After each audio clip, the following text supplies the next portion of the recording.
Watergate building in Washington. This is Hotline TV. Now, here's Hotline editor, John Mercurio. All right, it's not like anyone ever thought John McCain wasn't running for president, but he made it formal this week with his 5-state announcement tour. Welcome to Hotline TV. I'm John Mercurio. And I'm Amy Dudley. McCain's announcement came as he's most definitely not the front runner many folks expected him to be as recently as the beginning of this year. He's starting his formal campaign as the underdog. Amy, does this bode well for McCain, who has often been more comfortable as the underdog instead of the front runner? I think it just might. You know, he's been out there and looks pretty strong. He's not wavering. He's not doubting himself at all. And I think he actually likes being in this position again. But is he really the underdog? I know he had a pretty disappointing fundraising quarter. For the first 3 months, he raised less than Romney and less than Giuliani. But he's ahead in this new South Carolina poll. He's doing really well in New Hampshire. Those are the 2 states that matter, especially for him, I think, symbolically, South Carolina. If he's able to win there, it shows a real sort of resurgence, not just over the past year, but over the past 8 years to win there. Is he really, you know, in as much trouble as people are making it out to be? Again, it's funny because today that wasn't the big news item, his leading in the polls. I almost think that he feels like he has more to gain in this position, being a little bit more of the underdog, because he has the coverage. He's still the maverick in some way. You know, Right. He's the maverick of the establishment because right now he's going against Bush a little bit more. Right, and, exactly.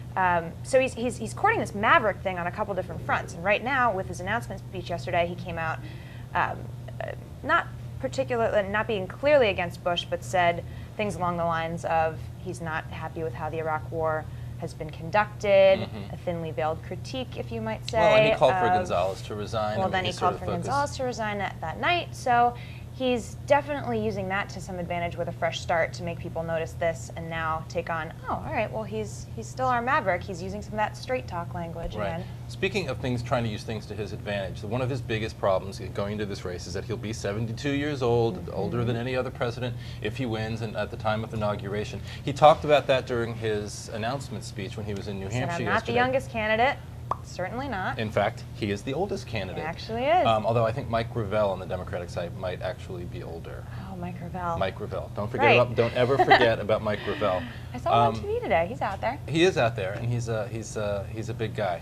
But back to McCain. I mean, how do these guys ever? Do you ever succeed as a candidate when you try to take on what is a huge but unavoidable flaw in your candidacy? Well, you call it experience and maturity, and who can complain about experience and maturity? That's definitely something that's an asset, and although people look for the charisma and the candidate for other reasons, experience is something that can definitely take them far and might withstand the rest of this campaign and might be the thing that keeps him riding along because, again, he's old, he's been through the mill, he's been vetted about as much as you can be at this point, so nothing new is really going to come out against him. Right.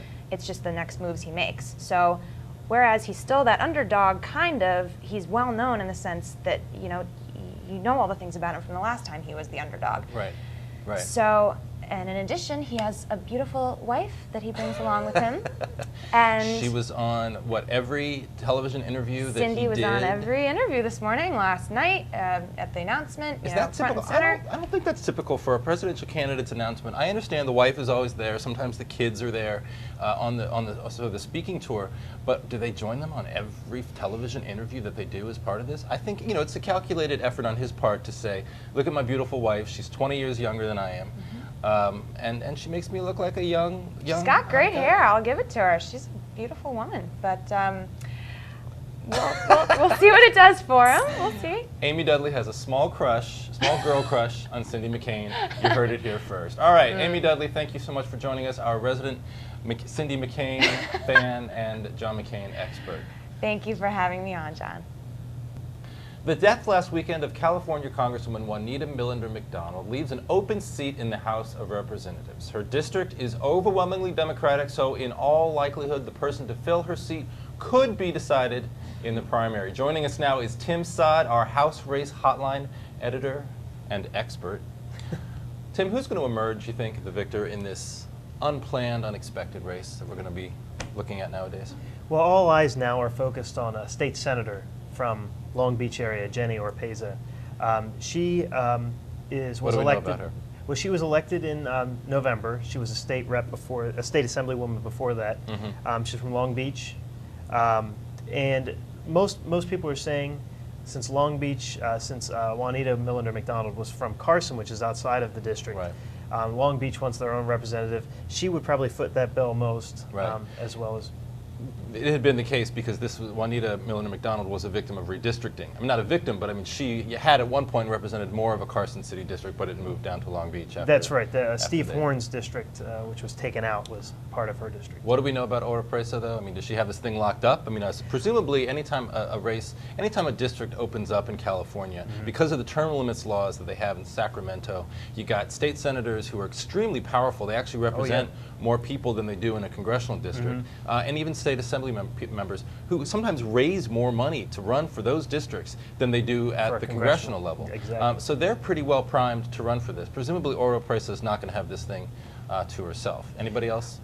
You know, news reports say 12 people could get in this contest. You know, obviously all won't be serious candidates or competitive candidates, but there are a couple others. State Assemblywoman Laura Richardson, African American woman, does not represents some of Long Beach, and State Senator Alan Lowenthal, who is a state senator from the Long Beach area. He's white, but he'll be the only non-minority in the race. So why do you give Oropesa the heads, sort of the lead in this, the early lead? The district is 43% Hispanic.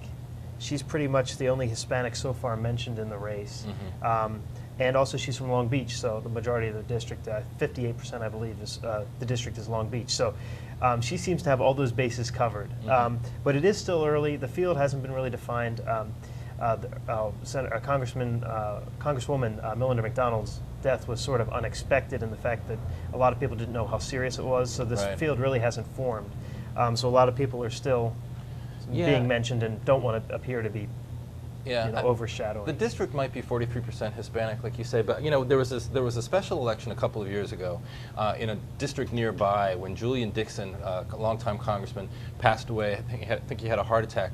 There was a special election set up. This was a district in Los Angeles, and there was a big schism between African American voters in the district and Hispanic voters. I think Hispanics actually outnumbered African Americans in the district in terms of an overall population, but they aren't organized to some extent, to the same extent that a lot of the African American community is, and they certainly aren't registered to vote at the same level. So as much as, I have to disagree with you slightly, because I think as much as there might be a larger number of Hispanics, their actual organization and ability to get people to actually vote tends to be smaller, and that's why you saw Diane Watson, a former state senator, sort of walk into to that district in Julian Dixon's seat. That's the case in a lot of Texas districts. You know, huge Hispanic populations.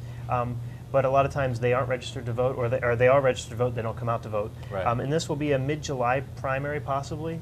So the turnout's going to be extremely low. I'm going to be on vacation. Yeah, well, who won't be? Yeah. Right. So it's going to be a very difficult time to get your people out. And the African American population's used to doing that for their candidates in these districts. So that could very well be a plus for a candidate that can sneak in that way. All right. Always a pleasure to have you on our show. Thank you very much. Saad, thank you. Thank you for having me. The hits just keep on coming for Republicans on Capitol Hill and the White House these days. Arizona Congressman Rick Renzi is the focus of a criminal probe. California's John Doolittle is getting caught up in the never-ending Abramoff investigation. And Florida's Tom Feeney probably wishes he'd passed on that now infamous Scotland golf junket. Meanwhile, House Democrats are issuing subpoenas to everyone they can think of and threatening to bring Alberto Gonzalez back to Capitol Hill for more questioning. I'm tired even just reading that. Joining us now is Maura O'Brien, our resident scandal correspondent. Maura, are we ever going to get past this era of corruption, this culture of corruption in Washington, D.C.? I know. I thought that was supposed to end in November 2006. I thought as soon as they sweep the House and Senate clean. Drudge the swamp, all that stuff. But no. No, apparently not. And I mean, I don't know if the corruption will ever end, but it definitely seems like the era of investigations of corruption is never going to go away. It's just in some ways revving itself up again in the same way that it was back when there was a Clinton administration and a Republican Congress. Now you've got the Democratic. They switch places. Now they switch places.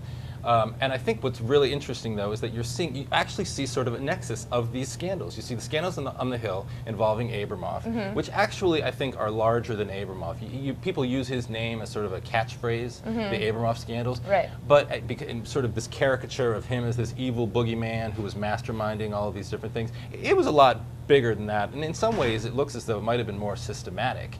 Right. But it really was less about him, I think, and more about individual members of Congress who were sort of involved in potentially corrupt behaviors. But the interesting thing that I love about the story is the combination of the Rick Renzi story, the Rick Renzi, the congressman who's in trouble in Arizona, and being investigated last year by a U.S. attorney named Paul Charlton. Right.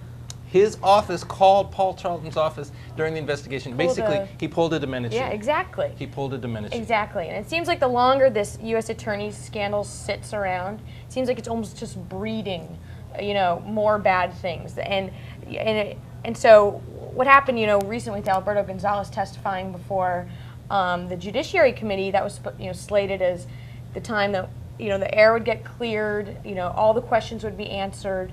Instead, what happens is you have Gonzales, sitting up there and basically not knowing anything that happened. Right. He couldn't recall anything. Looked simply, silly. Right. Just not being able to answer any questions, and that has just only emboldened, members of Congress to further go after, look into the Rick Renzi, right. Issue, to go after Sarah Taylor, Monica Goodling, right. And it's just going on from there. So it seems now, with Gonzales sitting there for so long, it seems like this may never end. Ugh. And that's so good for us. But I think, in a way, though, because you have to wonder why the Bush White House keeps Gonzales around, right. despite the fact that if he, the argument being that if they forced his resignation, if they accepted his resignation tomorrow, that would be the end of the story. Right. But it wouldn't. And I think that's what the fear is on the Republican side, that if they do that, then the Democrats are further emboldened. Exactly. Just like the enemies are in Iraq. That by surrender, Exactly. you Showing further weakness. emboldened, you Exactly. show weakness. And they come after Roe. That's and exactly they come after what's happened. It seemed like they had a window where they could get rid of Gonzales, and they missed it. And so now, if they do so, it's going to, they think they're going to look terribly weak. But at the same time, it almost seems ridiculous. It's ridiculous that, he's still there. Right. And it keeps making things worse and worse, but it doesn't seem like there's any sort of good solution at this point. Well, right, exactly. And I think the calculation on their part is that, as you said, there's there's investigations overload, and you see in polls that people don't like Alberto Gonzales. They think that he lied. Right. They're not trusting of the Bush administration. They also don't want the Democratic Congress to focus on oversight. They want the Democratic Congress to focus on the reasons that they elected them. Exactly. And one thing. Part of the reason that they elected them was because of the issue of ethics, and part of the oversight that the Democrats are trying to launch and conduct is trying to get at the ethics issue. So, so it's a complicated So it's a very situation. fine line, and I mean, you see it especially with Condoleezza Rice being subpoenaed by Henry Waxman. That sort of thing, I could see how it could fall into, maybe people are going to look at that like, why are we focusing on, hasn't this already been talked about? Right. Haven't we been over this? This happened, 4 years ago. That sort of investigation, I could see, that could potentially backfire. Right. But, I mean, we'll see where the rest of them go. What does it ultimately get us? Okay, that will have to do it, unfortunately, for our Scandal Chat. Thank you so much, Maura O'Brien. Thanks for coming on the show today. Thank you for having me. Hey everybody, it's the 2-Minute Warnings. Joining me for our 2-Minute Warnings, as always, is Hotline's very own 2-Minute Warnings correspondent, Catherine Lear. Thanks for joining us. Thanks for having me. Okay, Congressman Artur Davis openly flirted with actress Kerry Washington while testifying before a House Appropriations Subcommittee recently. Tell me, Catherine, how many congressmen have hit on you in the past week? I don't know. I stopped keeping track after Dennis Kucinich asked me to join him for a vegan milkshake. All right, John. Well, Senator Lisa Murkowski's office manager is asking her staff that if they have a quote, unquote, long magazine reading bathroom trip planned, they should use public restrooms to avoid smelling up the Senate office. Lovely. So, John, are you a magazine reading bathroom tripper? No, I prefer the short stories, the novellas. I prefer those Latin novellas. Former President George Bush and his good old wife Barbara told CNN's Larry King that they have 4 hips between them, 1, 2, 3, 4 between them, but sadly just 18 toes. Now, if they threw Larry into the mix, Catherine, how many toes do you think they'd have? Honestly, I don't think you pay me enough to even consider looking at To Larry even King's think about toes. Larry King's toes. All right, you're right. No. Disgusting. I apologize. You deserve a raise even for answering that question. All right, well, at a recent luncheon with Jane Fonda and Gloria Steinem, former senator, ambassador, presidential candidate Carol Moseley Braun was seen peddling her own brand of coffee, tea, and spices, which you can buy on her website, ambassadororganics.com. John, is this too sad to be funny? Yeah, I stopped laughing at Carol Moseley Braun after nobody showed up for her presidential campaign kickoff in Iowa. Ouch. So it was a sad day. All right. Anyway, thank you so much all for joining us. That's our 2-minute warnings for this week. Catherine Lair, thank you for being our resident expert on 2-minute warnings. And thank you all for joining us. We'll see you next week on Hotline TV.